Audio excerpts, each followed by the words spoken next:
মানুষের সাথে খুব বেশি মেলামেশা করবেন। মানুষের সাথে খুব বেশি মেলামেশা করলে ইবনুল কাইয়িম রাহিমাহুল্লাহ বলেছেন অন্তর কঠিন হয়ে যায়। কারণ মানুষ আপনাকে গীবত করাবে, হ্যাঁ, মানুষ খারাপ কাজে নিয়ে যাবে, বেফাস কথাবার্তা বলবেন, হয়তো বেফাস কাজ করবেন, ফুজুল কি বাত করবেন, এগুলো করতে গিয়ে আপনি দেখবেন অন্তর কঠিন হয়ে গেছে। এত বেশি মানুষের সাথে মেলামেশার দরকার নাই, প্রয়োজন যতটুকু অতটুকু করবেন। ঠিক আছে, আল্লাহ পাক তৌফিক দান করুন, আমিন। কয়টা বললাম? 5, 6। আমার সবচেয়ে প্রিয় নসিহত, প্রত্যেক দিন মিনিমাম 1 ঘন্টা করে কোরআন তেলাওয়াত করবেন বুঝে। আমি বলিনি না বুঝে করলে কোনো নেকি হবে না, প্রত্যেক হরফে 10 নেকি হবেই হবে, কিন্তু আপনি করবেন বুঝে ইনশাআল্লাহ। যখন বুঝে আপনি প্রত্যেক দিন 1 পারা করে বা 1 ঘন্টা করে কোরআন তেলাওয়াত করবেন, আপনার কলিজা, আপনার কলব নরম হতে বাধ্য এবং আপনার অন্তরে আল্লাহ নূর নেমে আসবে ইনশাআল্লাহ। দেখবেন আপনার কলব থেকে সমস্ত এই যে পঙ্কিলতা, কলুষতা ইনশাআল্লাহ চলে যাবে ইনশাআল্লাহ তাআলা। দুটো জিনিস অন্তরকে পবিত্র করে ফেলে, এক হচ্ছে কোরআন তেলাওয়াত, আর এক হচ্ছে বেশি থেকে বেশি আল্লাহর জিকির এবং ইস্তেগফার। তো কোরআন তেলাওয়াত বাড়িয়ে দেন, আল্লাহ পাক সবাইকে কোরআন তেলাওয়াত করার তৌফিক দান করুন, আমিন। যারা শেখেন নাই আজকে ওয়াদা করেন যে কোরআন আপনারা বিশুদ্ধ করে পড়া শিখবেন, ওয়াদা করেন। আগামী রমজান আসার আগেই 1 খতম দেওয়া চাই, পারবেন? এবং কোরআনের চর্চা বাড়িয়ে দিবেন, প্রত্যেক দিন কিছু করেন না করেন কোরআন তেলাওয়াত করতে হবে, ঠিক আছে? আল্লাহ পাক তৌফিক ইনায়াত করুন, আমিন। আর বুঝে পড়ার চেষ্টা করবে। একটা সহজ তাফসীর বলে দেই, মারিফুল কোরআন বাসায় আছে না? মারিফুল কোরআন তাফসীর ইবনে কাসির বাসায় নাই, জালালাইন বাসায় নাই, বাসায় নাই, কিনেন। সারাদিন তো অনেক টাকা পয়সা খরচ করছেন, 3টা তাফসীর কিনেন, জালালাইন কিনেন, মারিফুল কোরআন কিনেন, ইবনে কাসির কিনেন, বাসায় গিয়ে পড়া শুরু করেন। পারবেন না? যে একটা বুঝবেন না, ওলামায়ে কেরামের কাছে যাবেন, গিয়ে বলবেন হুজুর এটা বুঝি নাই, বুঝাই দেন। নিজেই যে ব্যাখ্যা করতে যাবেন না, ব্যাখ্যা করলে দেখবেন এক যে পণ্ডিত বেড়েছে, কিছু পণ্ডিত কোরআন পড়ে বলে কোরআনই মানি হাদিস মানি না, এরকম পণ্ডিত দেখেন না? কোরআনই মানি হাদিস আর মানি না, কারণ আল্লাহ নাকি নাউজুবিল্লাহ কোরআনে নাকি আল্লাহ পাক হাদিস মানতে বলে নাই, ও নাকি পায় নাই। এই জন্য দেখলাম সুবহানাল্লাহ, নামাজ পড়তেছে, কোরআন থেকে নামাজ পড়তেছে, হাদিসের কোনো হেদায়েত নিবে না। মানে কিরকম যে হাত আবার ঠিকই বাঁধতেছে, হাত বাঁধতেছে, রুকু করতেছে, সেজদা করতেছে, এগুলো আবার কোথায় পাইলো আল্লাহ ভালো জানে। হাত এভাবে বাঁধতেছে, এভাবে হাতটা বাঁধা কোরআনে কোথায় আছে আমি পাইলাম না কোথাও, ঠিক আছে? হাদিস ছাড়া কি এগুলো আসবে? হাত বাঁধবা। সেজদায় গিয়ে সুবহান রাব্বিয়াল আ'লা বলছে না, বলছে আসলামতু লিরাব্বিল আলামিন, এটা কোরআন থেকে বলছে। অথচ নবী সাল্লাল্লাহু আলাইহি ওয়াসাল্লাম হাদিস থেকে বলছেন সুবহান রাব্বিয়াল আ'লা, সুবহুন কুদ্দুসুন রব্বুল মালাইকাতি ওয়ার রূহ, সুবহানাকা আল্লাহুম্মা রাব্বানা ওয়া বিহামদিকা আল্লাহুম্মা ইগফির। এগুলো নাই, ও বলছে আসলামতু লিরাব্বিল আলামিন, মানে কোরআন মানি হাদিস মানি না। এত বেশি পণ্ডিত হওয়ার দরকার নাই, এরা হচ্ছে ইচরা পাকা টাইপের পণ্ডিত। ওমর রাদিয়াল্লাহু আনহুর যুগে বেঁচে থাকলে এদেরকে পিটাই সোজা করে ফেলাইতো। ইসলামী শুরু করছে, কোরআন মানি হাদিস মানি না। আল্লাহ পাক কোরআনে বলছে ওয়ামা আতাকুমুর রাসূলু ফাখুযু, রাসূল যা দিয়েছেন তা গ্রহণ করো, ওয়ামা নাহাকুম আনহু ফান্তাহু, রাসূল যা নিষেধ করছেন দূরে থাকো। রাসূল যা দেন সেটা হাদিস না, রাসূল যা দেন সেটা সুন্নাহ না, সুন্নাহ তো সে মানেই না, আলটিমেটলি সে কোরআনই মানে না। তো আসল কথা হচ্ছে এইসব ফিতনা থেকে বেঁচে থাকবেন, কোরআন তেলাওয়াত বাড়িয়ে দেন। কয়টা বলছি? 5টা, 6টা। 7 নাম্বার, বেশি থেকে বেশি ইস্তেগফার সারাদিন পড়বেন, আস্তাগফিরুল্লাহ ওয়া আতুবু ইলাইহি, আস্তাগফিরুল্লাহ ওয়া আতুবু ইলাইহি, আস্তাগফিরুল্লাহাল্লাযী লা ইলাহা ইল্লা হুয়াল হাইয়ুল কাইয়ুম ওয়া আতুবু ইলাইহি। প্রত্যেকদিন পড়তে হবে 100 বার করে। কতবার করে? 100 বার। 8 নাম্বার, বেশি বেশি আল্লাহর জিকির, চলতে ফিরতে জিকির, সুবহানাল্লাহ, আলহামদুলিল্লাহ, লা ইলাহা ইল্লাল্লাহ, আল্লাহু আকবার, লা হাওলা ওয়ালা কুওয়াতা ইল্লা বিল্লাহ। বলবেন হাসবুনাল্লাহু ওয়া নি'মাল ওয়াকিল, ঠিক আছে? সুবহানাকা আল্লাহুম্মা রাব্বানা ওয়া বিহামদিকা আল্লাহুম্মা ইগফিরলি, সুবহানাল্লাহি ওয়া বিহামদি আদাদা খালকি ওয়া রিদা নাফসি ওয়া জিনাতা আরশি ওয়া মিদাদা কালিমাতি। যত জিকির আছে সব করবেন, জিকির বাড়াবেন, যত জিকির বাড়াবেন অন্তর পরিশুদ্ধ হবে ইনশাআল্লাহু আযজা ওয়া জাল। কয়টা বলছে? 8। আর 2টা বলি। 9, অন্যের হক নষ্ট করবেন না। অন্যের হক নষ্ট করলেই মন কঠিন হয়ে যাবে। অন্যের হক নষ্ট করবেন না, বরং মানবতার কল্যাণে কাজ করেন। যে কাজগুলো মানব সেবামূলক সেগুলো করেন, রক্তদান কর্মসূচি করেন, গাছ লাগান, এতিমের মাথায় হাত বোলান, বিধবার খোঁজ খবর নেন, ঠিক আছে? মেয়েদের সেলাই মেশিন কিনে দেন, মানুষের উপকারে কাজ করেন, দেখবেন আপনার মনটা নরম হয়ে যাবে ইনশাআল্লাহ। যার মন নরম এবং যার মনের মধ্যে সততা আছে, আল্লাহ পাক ইনশাআল্লাহ সেখানে অবশ্যই হেদায়েত ঢালবে ইনশাআল্লাহ। আর 10 নাম্বার, সবচেয়ে শেষ হচ্ছে যে কবর জিয়ারত করবেন বেশি বেশি করে, এবং নিজের মৌতের কথা স্মরণ করে আল্লাহর কাছে বেশি বেশি দোয়া করবেন। কি দোয়া করবেন? ইয়া মুকাল্লিবাল কুলুব সাব্বিত কলবি আলা দীনিক, ইয়া মুসাররিফাল কুলুব সাররিফ কুলুবানা আলা তাআতিক। এই দোয়াগুলো করবেন ইনশাআল্লাহ। এবং কবর জিয়ারত করবেন সপ্তাহে সপ্তাহে, পারলে 2 দিন 3 দিন পর পর কবরস্থানে যাবেন, ইনশাআল্লাহ দেখবেন আপনার মন নরম হবে ইনশাআল্লাহ আযজা ওয়া জাল্লা। এখনকার এই সভ্যতা এসে কবরস্থানকে সমাজ থেকে দূরে সরিয়ে দিয়েছে, অথচ আগে মুসলিমদের কবরস্থান ছিল মসজিদের পাশে, 5 ওয়াক্ত নামাজ পড়তো, কবর জিয়ারত করে বাসায় যেত, 5 ওয়াক্ত নামাজ পড়তে আসতো, কবরকে দেখতো, পরকালে কথা স্মরণ হতো। এখন কবরস্থান ওই যে দূরে, সারা জীবনে একবার যায় কিনা সন্দেহ আছে। এই 10টা কাজ যদি আপনারা করতে পারেন ইনশাআল্লাহ তাআলা, আমাদের কলবটা ইনশাআল্লাহ নরম হবে, আত্মশুদ্ধি অর্জিত হবে। আর এগুলোর পাশাপাশি অবশ্যই আল্লাহওয়ালা আত্মশুদ্ধিওয়ালা মানুষের সোহবতে গিয়ে থাকবে। আল্লাহওয়ালা আত্মশুদ্ধিওয়ালা মানুষের সোহবতে গিয়ে থাকলে তাদেরকে দেখেই দেখবেন মনটা নরম হয়ে যাবে ইনশাআল্লাহ। ইলমি পরিবেশে থাকেন, দ্বীনি পরিবেশে থাকেন, আমর বিল মারুফ নাহি আনিল মুনকারের কাজ করেন, 3 দিন 7 দিন 40 দিন যতদিন পারেন আল্লাহর পথে সময় লাগান। আমি এটাকে আপনার আত্মশুদ্ধির জন্য বলছি, এটা একমাত্র পথ পদ্ধতি আত্মশুদ্ধির, এটা বলছি না। এখানে গেলে আপনি ইনশাআল্লাহ আপনার ইসলাহ এবং সংশোধনের জন্য কাজ করতে পারবেন। আল্লাহ রাব্বুল আলামিন বলেন কদ আফলাহা মান যাক্কাহা, সে ব্যক্তি সফল হয়ে গেছে যে ব্যক্তি তার আত্মাকে পরিশুদ্ধ করতে পেরেছে। ওয়াকাদ খাবা মান দাসাহা, যে ব্যক্তি আত্মাকে পরিশুদ্ধ করতে পারে নাই সে ব্যক্তি ধ্বংস হয়ে গেছে। কিভাবে পরিশুদ্ধ করবেন? 3টা হাদিস আপনাকে আগে শোনাই। 1, আল্লাহ রাব্বুল আলামিনের হাবিব মুহাম্মদ সাল্লাল্লাহু আলাইহি ওয়াসাল্লাম, দরুদ পড়েন, বলেন সাল্লাল্লাহু আলাইহি ওয়াসাল্লাম। তিনি বলছেন যে আল্লাহর এমন কিছু বান্দা আছে যারা জান্নাতে প্রবেশ করবে, যাদের অন্তরটা হবে পাখির মতো নরম। কার মতো? পাখির মতো। একটা হাদিস শুনলেন। 2 নম্বর হাদিস, আল্লাহর রাসূল সাল্লাল্লাহু আলাইহি ওয়াসাল্লাম বলছেন শহীদদের আত্মা যখন আল্লাহর কাছে পৌঁছায়, আল্লাহ রাব্বুল আলামিন সেই আত্মাগুলোকে সবুজ রঙের কিছু পাখির মধ্যে প্রদান করেন, এবং সেই পাখিগুলো আরশের নিচে লণ্ঠন আছে এখানে বসে থাকে, এবং তারা জান্নাতের যে কোনো জায়গায় যায়, ঘুরে খাবার খায়, আবার ফিরে আসে। আল্লাহ পাক তাদেরকে বলেন যে তোমরা কি চাও, তোমরা কি চাও? শহীদরা কিচ্ছু বলতে পারে না, কি চাইবো? আল্লাহ এত নিয়ামত দিয়েছেন, কি চাইবো? যখন আল্লাহ বারংবার প্রশ্ন করতে থাকেন তোমরা কি আর কিছু চাও, তোমরা কি আর কিছু চাও, তোমরা কি আর কিছু চাও, তখন শহীদরা শেষে বুঝে যে আমাদের কিছু না কিছু তো বলতে হবে এখন। তখন তারা বলে হে আল্লাহ, আমরা আরো একবার পৃথিবীতে যেতে চাই এবং তোমার পথে জীবন দিয়ে আবার ফিরে আসতে চাই। আল্লাহ পাক বলেন এই সুযোগ তো আর নেই, অতএব তোমাদের আর কিছু চাওয়ার নেই, তোমরা এখানেই থাকো। আরেকটা হাদিস শোনেন, রাসূলুল্লাহ সাল্লাল্লাহু আলাইহি ওয়াসাল্লাম বলেছেন, এই হাদিসটা ওমর রাদিয়াল্লাহু আনহু থেকে এসেছে, যে তোমরা যদি, হে মানব জাতি বা হে মুসলিমরা, তোমরা যদি আল্লাহর কুল করতে, ভরসা করার মতোই ভরসা করতে, আল্লাহ পাক তোমাদেরকে পাখিদেরকে যেমন করে রিজিক দেন তোমাদেরকে ঠিক সেইভাবে রিজিক দিতেন। তোমরা কি লক্ষ্য করো না যে পাখিরা খালি পেটে বের হয়ে যায় বাসা থেকে সকালবেলা, এবং সন্ধ্যাবেলা ভরা পেটে বাসায় ঢোকে? আপনাকে যে 3টা হাদিস শোনালাম, এই 3টা হাদিসে একটা শব্দ হচ্ছে কমন। শব্দটা কি বলেন? পাখি। পাখি কি? পাখি। আল্লাহ রাব্বুল আলামিন পাখিদের কাছ থেকে আমাদেরকে শিখতে বলছেন, এবং বলছেন যে পাখিদের মনটা হয় খুব নরম, খুব সফট, এবং তারা আল্লাহর প্রতি তাওয়াক্কুল করে পূর্ণ মাত্রায়। তারা সকালবেলা ভোরবেলা বের হয়ে যায় এবং সন্ধ্যাবেলা বাসায় ফেরে, খালি পেটে বের হয়, ভরা পেটে বাসায় ফেরে। এবং আল্লাহ পাক সবচেয়ে সম্মানিত মৌত যেটা শহীদের মৌত, সেই শহীদদের আত্মাকে আল্লাহ পাক পাখির রূপ দিবেন। তাহলে পাখিটার বিষয়ে একটা ফোকাস করা দরকার আছে না? আচ্ছা, এখানে আসেন। পাখির মন হচ্ছে নরম, মানে পাখির মনটা তাসকিয়া, আত্মশুদ্ধিতে পরিপূর্ণ। কদ আফলাহা মান যাক্কাহা, সে ব্যক্তি সফল হলো যার হৃদয়টা পবিত্র, নিষ্পাপ, নিষ্কলুষিত হলো, সে ব্যক্তি সফল হবে ইনশাআল্লাহ। একটা কাজ এখানে খেয়াল করেন, পাখিরা সকালবেলা ভোরবেলা বের হয় আর সন্ধ্যাবেলা বাসায় ফেরে। এখনকার মুসলিমদেরকে দেখবেন দুপুরবেলা ওঠে, রাত 3টায় ঘুমায়। কথা কি বুঝেন নাই?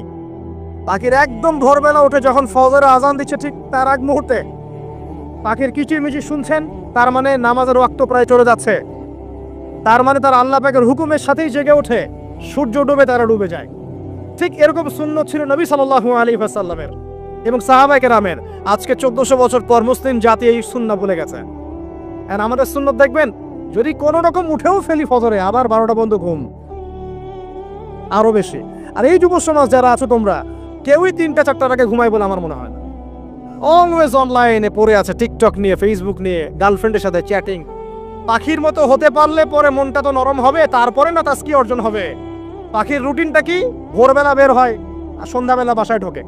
অতএব আমরা যদি রাসূলুল্লাহ সাল্লাল্লাহু আলাইহি ওয়াসাল্লামের সুন্নাহ মতো ওই ভোরবেলা উঠতে পারি আর আর্লি নাইট ঘুমিয়ে যেতে পারি এবং সারাদিন যদি রাসূলের সুন্নাহগুলোর উপর আমল করতে পারি, তাসকিয়া অর্জন হবে ইনশাআল্লাহ। কথা বুঝতে পারছেন? 2, পাখির মতো নরম মন লাগবে। এখনকার আমরা যারা বেঁচে আছে আমাদের মনগুলো কঠিন। কেমন কঠিন? পাথরের মতো কঠিন। আমরা যখন দেখি একটা মাইয়াতকে নিয়ে যাওয়া হচ্ছে জানাজায়, আমাদের কোনো ফিলিংস কাজ করে না। জানাজায় যাচ্ছে, জানাজায় দাঁড়িয়ে মোবাইলটা টিপাটিপি করছে। জানাজার সাথে চলছে, কোনো ফিকির নাই যে এই জানাজা আমার হবে কালকে, ওই মোবাইল টেপাটিপ করছে। আমি এমনও দেখেছি, দাফন করা হলো মাইয়াতকে, দাফন করার পরে চারপাশে মানুষজন জড়ো হয়ে গল্প করছে, ভাই আপনার ওই জমিটার কি খবর, আপনার ওইটার কি খবর, বিজনেস কেমন চলছে, চাকরির কি অবস্থা। এই যে মাইয়াতকে পাশে দাফন করলো, কোনো ফিলিংস নাই, কোনো ফিলিংস নাই। আমি আত্মশুদ্ধির কথা বলছি। আত্মশুদ্ধির জন্য আপনার মনটাকে পাখির মতো সফট নরম করতে হবে। যখন আপনি সফট নরম করবেন এবং আত্মশুদ্ধি অর্জন করবেন, তখন 2 ডানা মেলে আপনি আকাশে উঠতে পারবেন ইনশাআল্লাহ। আত্মশুদ্ধি অর্জন না করতে পারলে ডানা কেটে পড়ে যাবে, তখন আর আকাশে উঠতে পারবেন না। কোন আকাশে? ওই যে শহীদের রূহ যে আকাশে চলে গেছে, ওই আকাশ। অতএব মন কেন কঠিন হলো প্রিয় ভাই? 1 নাম্বার কারণ, আমরা শিরকের ভাবে লিপ্ত আছি। 1 নাম্বার, শিরকের ভাবে লিপ্ত থাকা অবস্থায় মুসলিমদের মনটা কঠিন হয়ে গেছে। আপনি কি মনে করছেন আমরা শিরক করি না? মুসলিমরাও কবর পূজা করে, দেখবেন মুসলিমরাও দেখবেন অনেক ক্ষেত্রে মাজার পূজা করছে। আমি বলিনি যে অলিয়া উলিয়ার মাজার জিয়ারত করা যাবে না, আমি কথা বলছি না, কিন্তু আপনি মৃত মানুষের কাছে আপনার ভালো মন্দ চাইতে পারেন না। কথা বুঝতে পারেন না? আমরা অবশ্যই অলিয়া উলিয়াদের কবর জিয়ারত করব।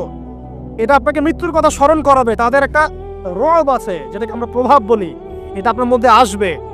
আমরা অবশ্যই জিয়ারত করব। জিয়ারত করতে বলেছেন নবী সাল্লাল্লাহু আলাইহি ওয়াসাল্লাম, কারণ এটা আপনাকে পরকালের কথা কি করবে? স্মরণ করাবে। ওমরা করতে যান, আল্লাহ পাক সবাইকে তৌফিক দান করুন ওমরা হজ করার এবং বড় হজ করার, আমি দোয়া করি। ওখানে সবচেয়ে সেরা যে দৃশ্যগুলো দেখা যায় তার মধ্যে একটা রাসূলুল্লাহ সাল্লাল্লাহু আলাইহি ওয়াসাল্লামের রওজা। ওখানে গেলে চোখের পানি ঝরে না এমন কোনো মুসলিম নাই, আছে? নাই। আরেকটা সবচেয়ে মন নরম করা একটা দৃশ্য হচ্ছে জান্নাতুল বাকি, যেটা আমরা বাকিউল গারকাত বলি, যেখানে আপনি দেখবেন সাহাবায়ে কেরাম রাদিয়াল্লাহু আনহুমের কবর, যতদূর চোখ যায় তাদের কবর। কবরের কোনো মাজার নাই, সেখানে কোনো তাওয়াফ হচ্ছে না কবরকে কেন্দ্র করে, সেখানে কবরে কেউ ফুল চড়াচ্ছে না, একটা ছোট্ট পাথর দেখা যায়, এখানে আর কিছু না। পৃথিবীর সবচেয়ে শ্রেষ্ঠ মানুষগুলো সেখানে শুয়ে আছেন। ওখানে গিয়ে দাঁড়াবেন, দেখবেন নিজেকে তুচ্ছ বলে মনে হবে, আমি এই পৃথিবীতে আর কি করছি। সেরা মানুষগুলি মাটির নিচে, আমি এখানে কি করছি। তো দেখুন প্রিয় ভাইরা, অবশ্যই অলিয়া উলিয়াদের কবর জিয়ারত করবে, কিন্তু মৃত ব্যক্তি আপনার কল্যাণ করতে পারবে? অকল্যাণ করতে পারবে? হ্যাঁ, তারা আল্লাহর কাছে সুপারিশ করতে পারবে আল্লাহ পাক যখন তাদেরকে অনুমতি দিবেন। তারপরে আল্লাহ পাক যখন অনুমতি দিবেন, তখন নবী সাল্লাল্লাহু আলাইহি ওয়াসাল্লাম সুপারিশ করবেন, অলিয়া উলিয়াগণ করবেন, আলেম ওলামা করবেন, শহীদগণ করবেন, হাফেজে কোরআন করবে, অনেকেই করবেন ইনশাআল্লাহ। আল্লাহ পাক আমাদের তাকদীরে এইসব সুপারিশ নসিব করুন বলি না আমি। মুসলিমরা আজকে শিরিক করছে অনেক ক্ষেত্রেই। দেখবেন হাতে একটা এই যে বালা পরে আছে, খুলে না। কেন খুলেন না ভাই? বলে যে এটা খুললে যদি রোগ হয়। রোগ দেওয়ার মালিক কে? ওই বালা না আল্লাহ? এই যে আপনার বিশ্বাস জন্মে নিয়েছে, এই যে বিশ্বাসটা জন্মিয়েছে আপনার হাতের উপরে, এই বালার উপরে, এটাই শিরক, এটাই শিরক। যদি আপনি বিশ্বাস করেন যেটা হাতে থাকলে আপনি সুস্থ থাকবেন, হাত থেকে খুলে পড়ে গেলে আপনি আর বাঁচবেন না, এই যে কল্যাণ অকল্যাণের মালিক আপনি কাকে করলেন? ওই বালাকে করেছেন, আল্লাহকে করেন নাই। এখানে শিরক হয়ে গেছে, খুবই সূক্ষ্ম শিরক। আপনি নামাজ পড়ছেন মনে করেন, এখন কিছু মানুষ আসলো, এখন দেখছেন যে হুজুর তো আমার নামাজ দেখছে, নামাজটা খুব সুন্দর করে পড়ার চেষ্টা করলেন, লম্বা নামাজ, সেজদায় গিয়ে আর উঠছেন না, খুব সুন্দর নামাজ পড়ছেন। এই যে মানুষকে দেখানোর জন্য নামাজটা পড়ছেন, এটা শিরক। এটা কি? এটাও শিরক। এই যে গণক বসে আছে রাস্তার পাশে, দেখবেন টিয়া পাখি নিয়ে, তারপরে যে কাগজ নিয়ে, আসেন ভাই ভাগ্য পরীক্ষা করে দেই। আরে ভাই, তুমি যদি মানুষের ভাগ্যই পরীক্ষা করতে পারবা, তো তুমি রাস্তার পাশে কেন? তোমার ভাগ্য কেউ পরীক্ষা করেনি কখনো? এতটুকু কমন সেন্স আমাদের নাই? ও যদি আমার ভালো মন্দ করতে পারে বা ভবিষ্যৎ বলতে পারে, তাহলে ও রাস্তার পাশে বসে আছে কেন? ওর তো প্রাইম মিনিস্টার করার কথা, এখন ওর তো ইলেকশন করার কথা। তো দেখেন, এই যে ওখানে গিয়ে আমরা কি করি, ভাই আমার হাতটা দেখে দেন, ভাই আমার অতীত বলে দেন, ভবিষ্যৎ বলে দেন, এবং এগুলো দিন দিন বাড়ছে। কিন্তু এই রাশিফল, কবিরাজি, গণকি এগুলো দিন দিন বাড়ছে। এবং আমি লক্ষ্য করছি দিন দিন আরেকটা জিনিসও বাড়ছে, সেটা হলো জাদুবিদ্যার চর্চা করা। এবং গ্রামে গঞ্জে কুফুরি বাড়ছে না? কুফুরি করা, তাবিজ করা, বিচ্ছেদ করা, স্বামী স্ত্রীর বিচ্ছেদ করা, মেয়েকে বশ করা, সন্তানকে বশ করা বাড়ছে না? সবই শিরক, এগুলো সবই কুফুরি। এগুলো মুসলিমরা করছে না। মুসলিমরা এসব শিরকে লিপ্ত আছে বলেই তো অন্তর কঠিন হয়ে গেছে। ফাকাসাত কুলুবুহুম, তাদের অন্তর কঠিন হয়ে গেছে।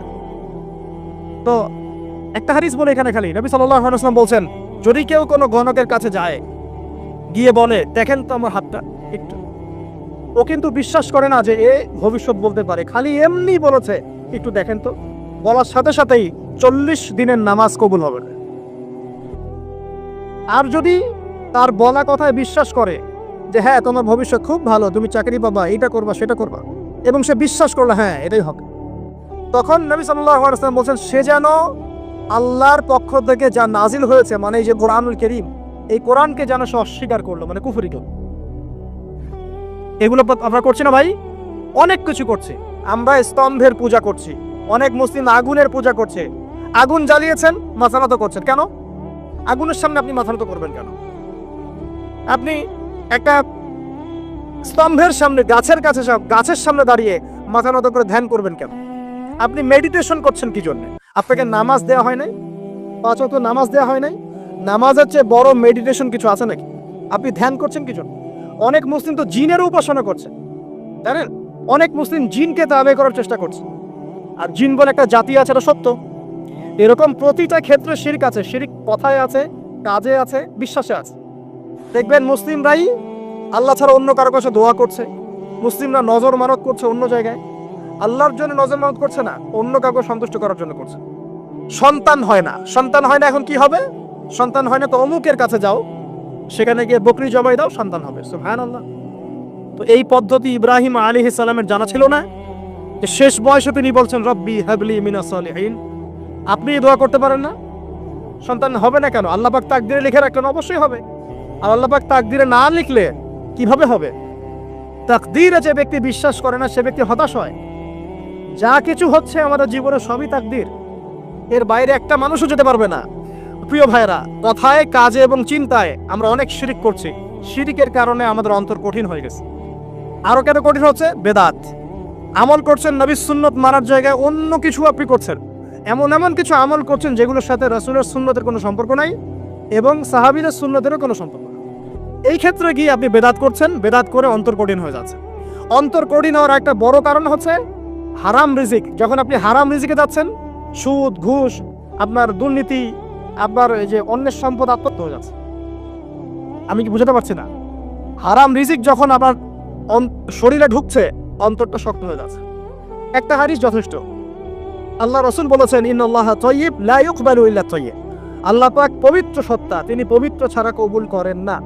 আপনি 10টা হজ করে আসেন, চুরির টাকা দিয়ে, ডাকাতির টাকা দিয়ে, আত্মসাতের টাকা দিয়ে, দুর্নীতির টাকা দিয়ে, যদি কবুল হয় তাহলে কোরআন সুন্নাহ মিথ্যা হয়ে যাবে। নাউযুবিল্লাহ। কথা কি বুঝতে পারছেন না? আল্লাহ রাব্বুল আলামিন বলছেন আল্লাহ পাক পবিত্র ছাড়া কবুল করেন না। হারাম রিজিক দিয়ে ইবাদত কবুল হয় না। আমরা ওই যে রংপুর অঞ্চলে একবার ওই যে হারাগাছ একটা অঞ্চল আছে না, সেখানে গিয়েছিলাম। সেখানে মাশাআল্লাহ আবার বিড়ির অনেক ফ্যাক্টরি আছে। কিসের? বিড়ি তো হালাল নাকি? তামাক তো হালাল নাকি? তো সেখানে বিড়ি ফ্যাক্টরির অনেক মালিক আছে এবং তারা মসজিদ কমিটির অনেক দায়িত্বপ্রাপ্ত আর কি। মুসলিমদের গায়রত্ব এখন নাই, মুসলিমরা এদেরকে আবার মসজিদ কমিটির সদস্যও বানিয়েছে। তো এখন মসজিদ কমিটিতে এসে তার প্রভাবে ইমাম সাহেব টিকতে পারে না।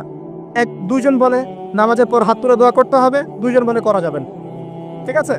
এই নিয়ে ক্যাচাল। এই ক্যাচাল হতে হতে দেখা গেল এক পর্যায়ে মারামারি পর্যন্ত হয়েছে। মসজিদ ভাগতো হয়েছে, মারামারিও হয়েছে।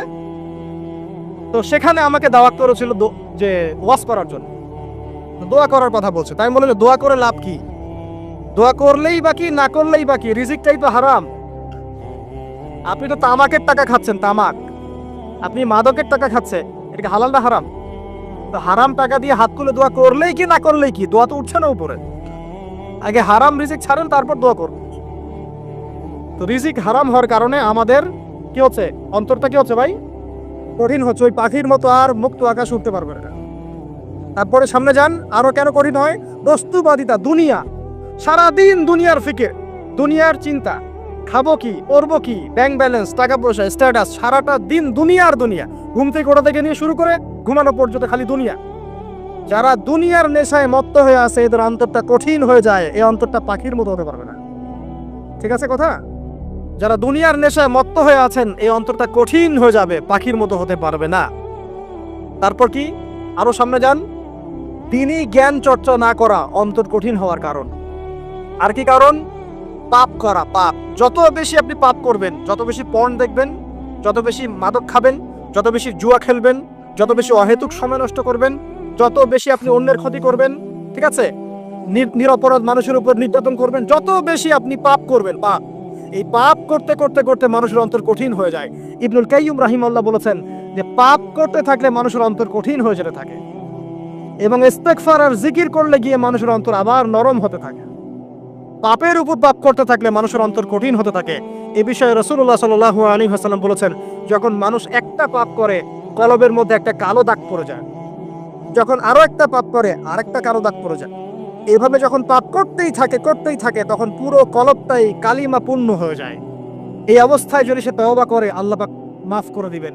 যদি এই অবস্থায় তার মৃত্যু হয়ে যায়, তার আত্মাটা থেকে দুর্গন্ধ বের হতে থাকে, যে আত্মাটা কবজ করতে পর্যন্ত মালাকুল মউত মানে ঘৃণা পোষণ করে। কথা কি বুঝতে পারছেন? যখন অন্তর পাপ করতে করতে কলুষিত হয়ে যাবে, ওয়াকাদ খাবা মান দাসাহা, যখন পাপ করতে করতে অন্তর কলুষিত হয়ে যাবে, তখন আপনার এই মালাকুল মউত পর্যন্ত ওই আত্মাটাকে বের করার সময় ঘৃণা করবে, দুর্গন্ধযুক্ত। আল্লাহ পাক আমাদেরকে পাপ থেকে বাঁচিয়ে রাখুন। আমি এরকম কিছু কাজ আছে, বস্তুবাদিতা, শিরক, বেদাত, হারাম রিজিক, সারাদিন দুনিয়ার ফিকির নিয়ে থাকা, ঠিক আছে, অন্যের ক্ষতি করা, পাপ কন্টিনিউয়াসলি করতে থাকা, এবং দিন ছেড়ে দেওয়া, দিনের এলেন ছেড়ে দেওয়া, আল্লাহ পাকের আনুগত্য ছেড়ে দেওয়া, এই কাজগুলো করতে থাকলে মানুষের অন্তর কি হয়? কঠিন হয়ে যায়। এখন সলিউশন কি বলেন? 5 মিনিটে আমি সলিউশন বলছি, কেমন করে আপনি এটাকে নরম করবেন আর পরিশুদ্ধতা অর্জন করবেন এবং ওই পাখির মতো মুক্ত আকাশে উড়বেন। কিভাবে বলবো? 1 নাম্বার, অবশ্যই শিরক ত্যাগ করতে হবে। কি করতে হবে? শিরক ত্যাগ করতে হবে, আল্লাহ পাকের তাওহীদের উপর থাকতে হবে। আল্লাহ পাক তৌফিক দান করুন। লং কিছু বলার সময় নেই আমার হাতে, একটা বই বলছি, কিতাবুত তাওহীদ। কি নাম? কিতাবুত তাওহীদ। এই বইটা অনেক ভার্সন বাজারে বের হয়েছে, কিনে দেখবেন শিরক কত প্রকার, কি তাওহীদ কাকে বলে, কত প্রকার, কি। যেটা বুঝবেন না, মাদ্রাসা চলে যাবেন, আলেম ওলামার কাছে গিয়ে জিজ্ঞাসা করুন, হুজুর এটা বুঝি নাই। ঠিক আছে? 1 নাম্বার, শিরক ত্যাগ করতে হবে। 2 নাম্বার, আপনাকে তাওহীদে থাকতে হবে। দেখ, অন্তর নরম করার কথা বলছি। 2 নাম্বার, সুন্নতের উপর আমল করতে হবে। ওই যে পাখির কথা বললাম, যে সকালবেলা বের হয় আর সন্ধ্যাবেলা কি করে? বাসায় ফেরে। খালি পেটে বের হয়, ভরা পেটে বাসায় ফেরে। তার মানে আমাদেরকেও সকাল সন্ধ্যাটা কাটাতে হবে নবী সাল্লাল্লাহু আলাইহি ওয়াসাল্লামের সুন্নত অনুযায়ী। যখন তিনি ঘুমাতেন তখন ঘুমাবেন, যখন উঠতেন তখন উঠবে, বাকি কাজ যেমন করে করতেন তেমন করে করবে, তখন অন্তর ইনশাআল্লাহ নরম হয়ে যাবে। ঠিক আছে ভাই? 2। 3 নাম্বার, 5 ওয়াক্ত নামাজ জামাতে। নামাজ আপনাকে যে কোনো পাপ থেকে বাঁচাবে ইনশাআল্লাহ। ভাই জেনা করছেন, নামাজ পড়েন। পর্নোগ্রাফি দেখেছেন, তাও তওবা করে নামাজ পড়েন। আপনি হারাম অ্যাফেয়ার্সে আছেন, হতাশ হয়েন না, নামাজ পড়েন। গুনাহ ছাড়তে পারছেন না, নামাজ পড়েন। সুদ খাচ্ছেন, নামাজ পড়েন। আপনি পতিতালয়ে গিয়েছেন, নামাজ পড়েন। বেপরদা চলছেন, তাও নামাজ পড়েন। আপনি অন্যের হক নষ্ট করেছেন, তাও নামাজ পড়েন। যে পাপই করেছেন, নামাজটা পড়েন। নামাজ আপনাকে সমস্ত পাপ থেকে বাঁচিয়ে রাখবেন ইনশাআল্লাহ। ইনশাআল্লাহ আস্তে আস্তে ইনশাআল্লাহ দেখবেন সব পাপ থেকে আপনি দূরে চলে আসছেন ইনশাআল্লাহ তাআলা। 3 নম্বর নামাজ। 4 নম্বর, বেশি থেকে বেশি, ভাই শোনেন, বেশি থেকে বেশি পরকালের ফিকির করবেন। খালি পরকালের চিন্তা করবেন যে আমাকে মৃত্যুবরণ করতে হবে, কবরে যেতে হবে, পুলসিরাত পার হতে হবে, আল্লাহর সামনে দাঁড়াতে হবে। যত বেশি আপনি আল্লাহর ফিকির করবেন, পরকালের ফিকির করবেন, আপনার মনটা নরম হয়ে যাবে ইনশাআল্লাহ। মান তারাকা সালাতান মুতাআম্মিদান ফাকাদ কাফার, যে ব্যক্তি ইচ্ছাকৃতভাবে, বিনা ওজরে, কোনো ওজর নাই, ইচ্ছাকৃতভাবে নামাজ ছেড়ে দিল, ত্যাগ করলো, সে ব্যক্তি কুফরি করলো। এখন আপনি বলেন, কুফরি যে ব্যক্তি করে সে কি হয়? যদি আমরা ধরেও নেই সে মন থেকে নামাজ অস্বীকার করে না, অলসতা বশত পড়ে নাই, তারপরেও তো কাজটা ফাঁসে, কি তাই নাকি? আচ্ছা, তো আজকের প্রথম নসিহত হচ্ছে 5 ওয়াক্ত নামাজ মৃত্যুর আগ পর্যন্ত কেউ ছাড়বেন না। আমার সাথে ওয়াদা করেন যে ইনশাআল্লাহ আগামী যতদিন বেঁচে থাকবো 5 ওয়াক্ত নামাজ জামাতে পড়ার চেষ্টা করব। যদি জামাত না পাই, একা পড়ার চেষ্টা করব। আল্লাহ পাক তৌফিক দান করুন। আমি আজকে যদি এই কথাটাই শুধু বাসায় নিয়ে যেতে পারেন, 5 ওয়াক্ত নামাজ আর জীবনে ছাড়বো না, আমাদের আজকের মাহফিল সফল। আর আজকে যদি অনেক কথাবার্তা হয় ওয়ার্ল্ড অ্যাফেয়ার্স নিয়ে, ইকোনমিক্স নিয়ে, শেষ জামানা নিয়ে, ঠিক আছে, আমাদের সমকালীন ফিতনাগুলো নিয়ে, কিন্তু দিন শেষে বাড়িতে যদি কিছু না নিয়ে যেতে পারেন তাহলে আলোচনায় এসে কোনো লাভ নাই। এই ছবি তোলাতুলি, ভিডিও করা, হ্যাঁ, স্লোগান দেয়া, আইওয়া শোডাউন করার মধ্যে কোনো ফায়দা নাই। ফায়দা কিসে? কদ আফলাহা মান যাক্কাহা। আল্লাহ পাক সূরা শামসের মধ্যে বলছেন কদ আফলাহা, সে ব্যক্তি সফল হয়ে গেল। সে ব্যক্তি সফল হয়ে গেল মানে সে জান্নাতে চলে যাবে ইনশাআল্লাহ। কে? মান যাক্কাহা, যে ব্যক্তি তার নফসটাকে, তার এই যে কলব, এটাকে পরিশুদ্ধ করতে পেরেছে, সে ব্যক্তি সফল হয়ে গেল। ওয়াকাদ খাবা মান দাসাহা, আর যে ব্যক্তি তার নফসটাকে পরিশুদ্ধ করতে পারলো না, সে ব্যক্তি ধ্বংস হয়ে গেল। নফস কিভাবে পরিশুদ্ধ হবে, এটা আমাদের আজকের আলোচনার টপিক। তার আগে আমরা বলি 5 ওয়াক্ত নামাজ ছাড়া নফস কখনো পরিশুদ্ধ হবে না। আজকে আমরা অনেক যদি আলোচনা করি, বাসায় কিছু নিয়ে যেতে না পারি, তাহলে আলোচনার কোনো লাভ নাই, কোনো ফায়দা নাই। মানুষকে দেখানো, তাকবীর দেয়া, এই যে আমাকে প্রোটোকল দিয়ে নিয়ে আসলেন, ঠিক আছে, ভালোবাসা ভালোবাসার জায়গায়, কিন্তু দিন শেষে যদি আমরা আল্লাহর সামনে আত্মসমর্পণ করতে ব্যর্থ হই, তাহলে এই মাহফিলগুলোর বরকত নষ্ট হয়ে যাবে। আমরা কি চাই যে মাহফিলের বরকত নষ্ট হয়ে যাক? আসরের জামাত আমরা আদায় করেছি, এই জামাত আমাদেরকে শৃঙ্খলা শিখিয়েছে, শেখায় নাই? একজন ইমাম লিড দিলেন নামাজে, আপনারা তাকে ফলো করলেন, তাই নাকি? এটাই তো হচ্ছে মুসলিম উম্মার বৈশিষ্ট্য। মুসলিম উম্মা হবে শৃঙ্খলাবদ্ধ জাতি, যাদের প্রতিটা কাজ হবে সুশৃঙ্খল। আর আমাদের কাজগুলো কি এখন সুশৃঙ্খল? আমরা কিন্তু উশৃঙ্খল জীবন যাপন করি। দেখবেন ওই যে একটা হাদিস আছে শেষ জামানায়, যে নারী পুরুষের পোশাক পরবে, পুরুষ নারীর পোশাক পরবে। এই যে উশৃঙ্খলতা দেখেন না এখন শেষ জামানায়। আপনি দেখবেন এমন এক শ্রেণীর মেয়ে বের হয়েছে বাজারে, রাস্তাঘাটে, সমাজে, যারা কাপড় পরবে কিন্তু কাপড় পরেও নগ্ন থাকবে। এ কোনো হাদিস আমি বানিয়ে বলছি না, সবগুলো হাদিস সহিহ। এখন দলিল দিতে গেলে অনেক সময় চলে যাবে। তো উশৃঙ্খলতার যুগ, কাপড় পরে থাকাটা তাকওয়ার পোশাক, শালীনতা। আর এখনকার যুগটা চলছে কাপড় খোলার যুগ। কথা ঠিক না ঠিক বলেন? এখন মানুষ কাপড় খুলতে পারলে বেশি কমফোর্ট ফিল করে। আর আপনারা জানেন না, এই মহাবিশ্বে আমাদের পিতা এবং মাতা আদম এবং হাওয়া আলাইহিস সালাম, তাদেরকে সর্বপ্রথম কে নগ্ন করে দিয়েছিল জানেন? ফালাম্মা যাকাশ শাজারা, যখন আমাদের পিতা মাতা ওই গাছের কাছে চলে গেলেন। কোন গাছ? যেটা আল্লাহ পাক বলেছিলেন ফালা তাকরাবা হাদিহি শাজারা। ওই গাছের কাছে যখন তারা চলে গেলেন, তার ফল খেয়ে ফেললেন। বাদাত লাহুমা সাওআতিহিমা, তাদের এই যে পোশাকটা, এই পোশাকটা খুলে পড়ে গিয়েছিল এবং লজ্জাস্থান উন্মুক্ত হয়ে গিয়েছে। তো সর্বপ্রথম আমাদের পিতা মাতাকে নগ্ন করে দিয়েছিল কে? ইবলিস। এখন যারা মুসলিমদের গা থেকে কাপড় খুলে ফেলতে চাচ্ছে, এরা তাহলে কার অনুসারী? দলিল কি পেয়েছেন? বানিয়ে বলি নাই, সূরা আরাফ পড়েন, পেয়ে যাবেন ইনশাআল্লাহ। কোন সূরা? সূরা আরাফ। প্রথম নসিহত প্রিয় ভাইরা, এই যুগটা হচ্ছে উশৃঙ্খলতার যুগ। এই যুগে মানুষ আল্লাহ পাকের হালালকে খুব কমই পরোয়া করে। আল্লাহর হালালকে মানুষ হারাম করে নিচ্ছে, আর আল্লাহর হারামকে মানুষ হালাল করে নিচ্ছে। আল্লাহ পাকের বিশাল একটা হারাম হচ্ছে সুদ বা রিবা, আর এখন আমাদের উপর রিবা হয়ে গেছে ওয়াজিব। নাউজুবিল্লাহ। একটা দেশ নাই যেটা সুদমুক্ত, একটা জেলা পাবেন না সুদমুক্ত, একটা গ্রাম, থানা, ইউনিয়ন পাবেন না সুদমুক্ত। নবীজি এই যুগের কথাই হয়তোবা বলেছেন, যে যুগে মানুষ সুদ থেকে বেঁচে থাকতে চাইলেও সুদের ছিটা ফোঁটা গিয়ে তার গায়ে লাগবে। মনে করেন আপনি একটা কনস্ট্রাকশন করেছেন, একটা সুদী প্রতিষ্ঠান থেকে লোন নিয়েছে, এখন আপনি ওই কনস্ট্রাকশনটা ভাড়া দিয়েছেন। সেখানে মনে করেন আমি ভাড়া নিয়েছি, আমি আপনাকে মাসে মাসে ভাড়া প্রদান করছি, আপনি সেই ভাড়ার টাকাগুলো কালেক্ট করছেন, করে সেই প্রতিষ্ঠানের লোন শোধ করছেন। প্রত্যক্ষভাবে না হলেও আমি কিন্তু পরোক্ষভাবে সুদে হেল্প করছি। আমি বোঝাতে পারছি না মনে হয়। এর বাইরে 1% মানুষ এখন পৃথিবীতে নাই যে ব্যক্তি রিবা থেকে বাইরে, ইচ্ছাকৃত হোক অনিচ্ছাকৃত হোক। আর এই প্রসঙ্গ আসলে আমি 2-4টা কথা না বলে থাকতে পারি না। সেটা হলো নবী সাল্লাল্লাহু আলাইহি ওয়াসাল্লাম বলেছেন, রিবার 73টা শাখা আছে পাপের, তার মধ্যে সবচেয়ে নিচু শাখা হচ্ছে নিজের মাকে বিয়ে করা। সহিহ বুখারীর একটা বর্ণনা এসেছে, যে ব্যক্তি 1 দিরহাম সুদ খায়, দিরহাম কি? রৌপ্য মুদ্রা। কোথায় আছে? জাদুঘরে। কোথায় আছে? মার্কেটে আছে। রৌপ্য মুদ্রা দেখেছেন জীবনেও? স্বর্ণ মুদ্রা দেখেছেন? কোরআনে আছে, হাদিসে আছে, মার্কেটে নাই। কেন মার্কেটে নাই? কারণ পশ্চিমারা স্বর্ণ এবং রৌপ্য মুদ্রাকে হারাম করে দিয়েছে। পশ্চিমারা স্বর্ণ এবং রৌপ্য মুদ্রার ডিলিংসটাকে মার্কেট থেকে উঠিয়ে দিয়েছে। এই জন্য আপনি মার্কেটে গোল্ড কয়েন এবং সিলভার দিরহাম পাবেন না। কিন্তু আল্লাহর রাসূল সাল্লাল্লাহু আলাইহি সাল্লামের যুগে এটা ছিল। এখন অনেক মানুষ দেখবেন বেদাত নিয়ে কথা বলে একদম ফেনা বের করে ফেলছে। অর্থনৈতিক সেকশনের বেদাত চোখে পড়ে নাই।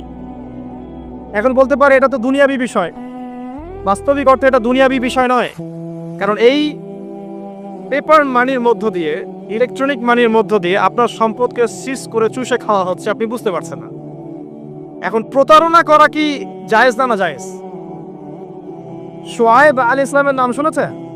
এটা কম ছিল মাদিয়ানে, শুআয়ব আলাইহিস সালামের কম। এই কম সম্পর্কে আল্লাহ পাক যখনই কথা বলেছেন তখনই তাদের একটা দোষ উল্লেখ করেছেন। সেটা কি? সেটা হচ্ছে যে তোমরা অন্যায়ভাবে মানুষের সম্পদ আত্মসাৎ করো না। তোমরা অন্যায়ভাবে মানুষের সম্পদ আত্মসাৎ করো না। এই কাজটা করতো শুআয়ব আলাইহিস সালামের কওম, এবং তারা মাপে কম দিত, জনগণের অর্থ সম্পদ লুটে পুটে খেত। আল্লাহ রাব্বুল আলামিন তাদেরকে ভূমিকম্প দিয়ে ধ্বংস করে দিয়েছে।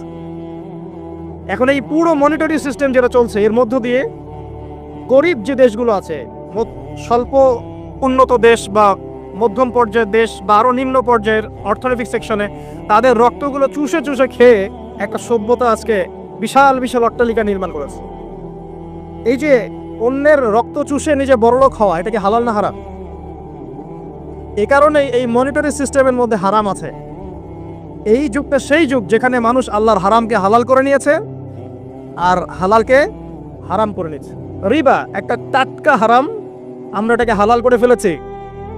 এখন এই হাদিসগুলো শুনলে আমাদের গায়ের মধ্যে দাগও কাটে না, অন্তরটা কেঁপে ওঠে না, আমাদের কলবে কোনো নড়া দেয় না। নবী সাল্লাল্লাহু আলাইহি ওয়াসাল্লাম বলছেন, 1 দিরহাম যে ব্যক্তি সুদ খেয়েছে সে যেন 36 বার জেনা করেছে। কতবার? আমি হাদিসটা বানিয়ে বললাম কি বললাম না, আপনারা আলেমদেরকে জিজ্ঞাসা করবেন, বাসায় গিয়ে অবশ্যই জিজ্ঞাসা করবেন। যদি দেখেন হাদিস ঠিক আছে, সহি, তাহলে আল্লাহর ওয়াস্তে এখন যেমন তওবা করলেন আমি 5 ওয়াক্ত নামাজ ছাড়বো না, ঠিক আমার সাথে আবার তওবা করেন যে সারা জীবন সুদ খাবো না ইনশাআল্লাহ। নবী সাল্লাল্লাহু আলাইহি ওয়াসাল্লাম 4 শ্রেণীর মানুষকে অভিশাপ করেছেন। 1 শ্রেণী যে সুদ খায়, 2 নাম্বার যে দেয়, 3 নাম্বার যে সাক্ষী থাকে, 4 নাম্বার যে লিখে রাখে। এখন আপনি বলেন, এই পুরো মনিটরি সিস্টেমের মধ্যে এই 4 শ্রেণীর মানুষ আছে না? কোনো না কোনোভাবে আমরা এর সাথে সম্পৃক্ত নই কি? সম্পৃক্ত। অতএব আল্লাহর এই বাণীকে যদি ভয় করেন, কোন বাণী? আল্লাহ পাক বলছেন, ইয়া আইয়ুহাল্লাযীনা আমানু, হে মুমিনগণ, ইত্তাকুল্লাহ, তোমরা আল্লাহকে ভয় করো। ওয়াযারু মা বাকিয়া মিনার রিবা ইন কুনতুম মুমিনিন, তোমরা সুদের অবশিষ্ট অংশগুলো ছেড়ে দাও যদি প্রকৃতপক্ষে তোমরা মুমিন হয়ে থাকো। ওয়া ইল্লাম তাফআলু, তোমরা যদি সুদ না ছাড়ো, আল্লাহর হুঁশিয়ারি শোনেন, যদি তোমরা সুদ না ছাড়ো, ফাযানু বিহারবিন মিনাল্লাহি ওয়া রাসূলিহি, আর আল্লাহ এবং তার রাসূলের সাথে যুদ্ধের ঘোষণা শুনে রাখো। আল্লাহ এবং তার রাসূলের বিপক্ষে যুদ্ধ করে কেউ জান্নাতে যাবে? কেউ কবরের আযাব থেকে বাঁচতে পারবে? কেউ হাউজে কাউসারের পানি পাবে? আল্লাহ এবং তার রাসূলের সাথে যুদ্ধ করে কেউ টিকতে পারবে? আপনার কি তাই মনে হয়? যদি মনে হয় তাহলে দিব্যি সুদ খান, কোনো সমস্যা নেই। আর যদি মনে হয় যে আল্লাহ এবং তার রাসূলের সাথে যুদ্ধ করে আমি পার পাবো না, আল্লাহ এবং তার রাসূলের বিরুদ্ধাচরণ করে আমার কবর টিকবে না, কারণ আমি একটা কথা বারবার বলি আপনাদেরকে, যে আল্লাহ ছাড়া আমাদের আপন বলতে কেউ আছে? একা এসেছেন পৃথিবীতে, একাই যেতে হবে। আপনার খ্যাতি, আপনার অর্থনৈতিক খ্যাতি, অর্থের প্রতিপত্তি, আপনার ক্ষমতার দাপট, আপনার ধর্মীয় দাপট, কোনো কিছুই, ফ্যান ফলোয়ার্স, কেউ আপনার সাথে কবরে যাবে না।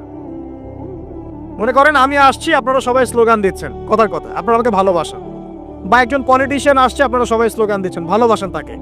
দিন শেষে ওই পলিটিশিয়ান একাই কবরে যাবে, দিন শেষে আপনিও একাই কবরে যাবেন, আমিও একাই কবরে যাব। আলটিমেটলি কি হলো? দুনিয়া এবং আখেরাতে আল্লাহ ছাড়া প্রকৃত বন্ধু আমাদের কেউ নাই, প্রকৃত মওলা কেউ নাই। সেই আল্লাহ এবং তার রাসূলের বিরুদ্ধাচরণ করে কেউ তার সাথে যুদ্ধ করে কবরে পার পাবে, এমনটা ভাবা বোকামি নয় কি? আল্লাহ পাক আমাদেরকে বোঝার তৌফিক দান করুন। এটা সেই যুগ যে যুগে মানুষ আল্লাহর হারামগুলোকে হালাল করে নিচ্ছে। মাদকদ্রব্য হালাল না হারাম? এখন দেখবেন মেজরিটি সংখ্যক মানুষ মাদক দ্রব্যের সাথে সংশ্লিষ্ট হয়ে গেছে, স্পেশালি বর্ডার এলাকা যেগুলো আছে বাংলাদেশের, সেই বর্ডার এলাকাগুলোতে দিব্যি রমরম ব্যবসা চলছে, মাদকের দিব্যি ব্যবসা চলছে। এবং যারা মাদক খাচ্ছে এরা মুসলিম, তারা হয়তো এই হাদিস জানে না, আল্লাহ পাক ওদের কানের মধ্যে আমার এই হাদিস পৌঁছে দেন। আমির নবী সাল্লাল্লাহু আলাইহি ওয়াসাল্লাম বলেছেন, আমি মেরাজের রাতে যখন গিয়েছি তখন এক শ্রেণীর মানুষকে দেখেছি, ওদেরকে শাস্তি দেওয়া হচ্ছে। কি শাস্তি? জাহান্নামীদের রক্ত এবং পুজ ওদেরকে খেতে দেওয়া হচ্ছে। জিবরাইল আলাইহিস সালামকে জিজ্ঞাসা করা হলো যে এরা কারা? তিনি বললেন, এরা আপনার উম্মতের সেই সব ব্যক্তি যারা মাদক দ্রব্য সেবন করত। আল্লাহ রাব্বুল আলামিন তার হাবিবের মাধ্যমে জানিয়েছেন, যখন কোনো মুসলিম মাদক সেবন করে বা কোনো ব্যক্তি মাদক সেবন করে তখন 40 দিন তার নামাজ কবুল হয় না। এরপর যদি সে তওবা করে তাহলে আল্লাহ পাক তার তওবা কবুল করবেন ইনশাআল্লাহ। যদি সে আবারও মাদক খায় তওবা করার পর, আবার 40 দিন তার নামাজ কবুল হবে না। যদি সে আবার তওবা করে আল্লাহ পাক আবার তাকে মাফ করে দিবেন। যদি সে আবারও মাদক খায় আবার 40 দিন তার নামাজ কবুল হবে না। তারপর যদি আবার তওবা করে আবার আল্লাহ তাকে মাফ করে দিবে। এরপরেও যদি সে আবার মাদক দ্রব্য সেবন করে, নবী সাল্লাল্লাহু আলাইহি ওয়াসাল্লাম বলছেন তাকে আল্লাহ রাব্বুল আলামিন পরকালে মৃত্যুর পরে তিনাতুল খাবাল পান করাবেন। তিনাতুল খাবাল। জিজ্ঞাসা করা হল, ইয়া রাসূলুল্লাহ তিনাতুল খাবাল কি জিনিস?